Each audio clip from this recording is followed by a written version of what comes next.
Okay, let's try this again. So, sorry I've been sort of MIA for the last couple of weeks. I was traveling last week in Philadelphia and I didn't get a chance to vlog because I was totally, my time zones were like all screwed up. But I'm back and I just put some roasted veggies in the oven.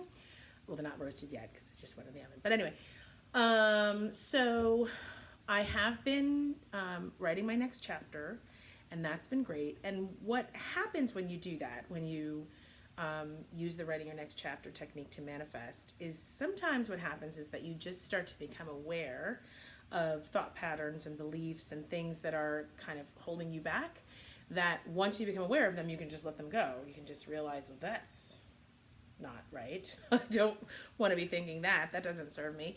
And so that happened for me in the last week. And I want to share with you what I learned because maybe it'll keep, help you. So, in order to do that, I need to sort of tell you a little bit about this one thing that I do every year. And that is that every year I wait for my intention to come to me of what is sort of the running theme of the year. And last year, when it came to me, I realized it was the right resources for the right jobs. And that was sort of running through the year. The right people for the right jobs showed up, and people who were not in the right jobs left. And that a lot of changes happened with regards to team and support in my company and MomStar. And so that was a really awesome intention for the year, and it really kind of changed things in a positive way for us. And this year, the intentions that have come forth for me and for us, there's two of them. One of them is be extraordinary, and the other one is let it happen. And so what let it happen means is that the time for having to make things happen is over. And now the work is in getting out of the way and letting things happen instead of feeling like I have to make them happen. And sometimes that's because there are other people who are supposed to make things happen. And sometimes it's because it's really all about God and divine timing. And for me, I say God. Other people might have their own beliefs about what makes the sun rise and set every day. But for me, sometimes it's just that, like, if I'm in the driver's seat, then I can only go to the places that I've been. And if I'm trying to go somewhere new, then I need to take my hands off the wheel and let somebody else run the show. So this morning, or maybe it was yesterday, I was thinking about this whole process that I've been in around using the writing your next chapter technique to achieve perfect health. And I realized that I have really, really, really been in the driver's seat and really focused on it and really thinking about it and really worrying about it and not letting go at all. Not surrendering at all. And as a result, the opposite of what I want to have happen has been happening. I got sick. I got the flu. I've gained weight. My skin. What the hell is that? That's so annoying. I do not have skin issues anymore. I do this week.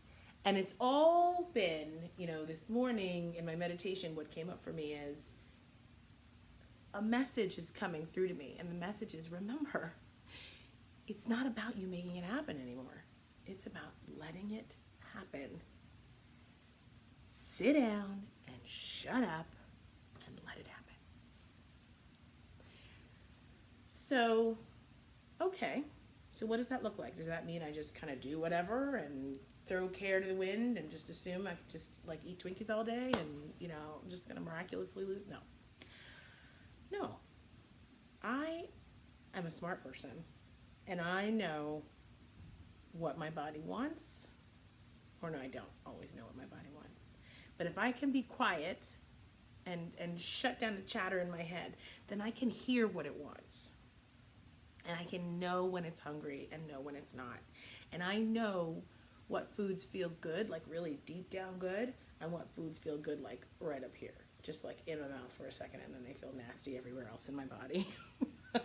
so, so I came up with a plan for myself and a whole list of foods and activities and practices that feel good, that I know feel good.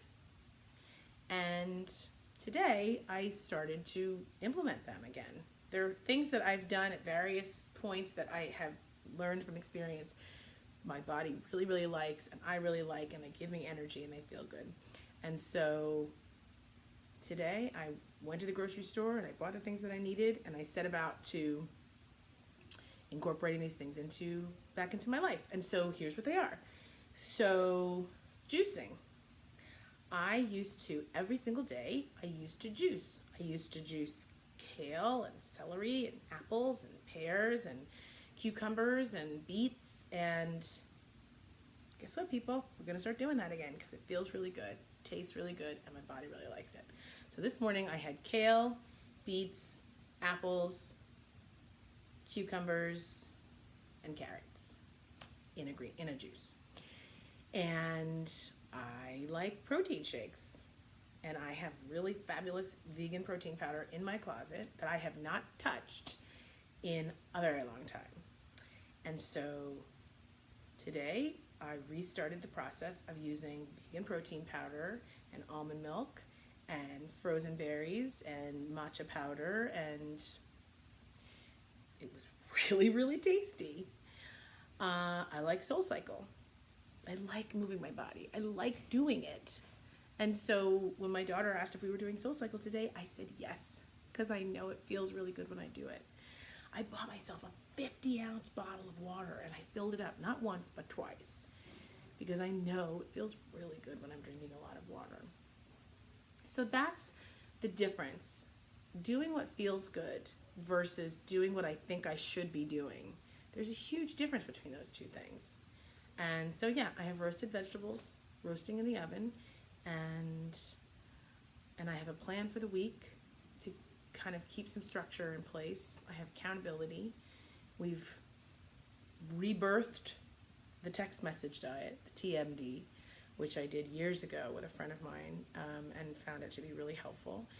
And essentially what it is you take, you invite people that you love and that you trust and that are on the same journey as you to hold you accountable via text message. And throughout the day, you check in with them and you let them know that you're on point with what your plan was. And you do that every single day. And one day at a time, you build up a lifestyle around the plan that you've chosen for yourself that leads to the health level that you want. So all these things have always been there at my disposal and have always been resources that I could take advantage of. But just for today, I've made the decision to surrender and just do what I know feels good to my body. And so I'm feeling really hopeful and very optimistic, and a little bit frustrated that it's taken me this long, but hey, whatever, man, time's an illusion. So we're gonna keep this moving, keep this party going, and I will check in with you next week and let you know how I'm doing. This week is Max's birthday, and we're taking him to Legoland for 3 days. And I think we may also take him to something called Candytopia. So, those things will be challenging, but I've surrendered. So I'm confident that it's nothing that I can't handle with my higher power and the support of my family and you guys. So I'll check in next week and let you know how it went. All right. Peace out. Till then.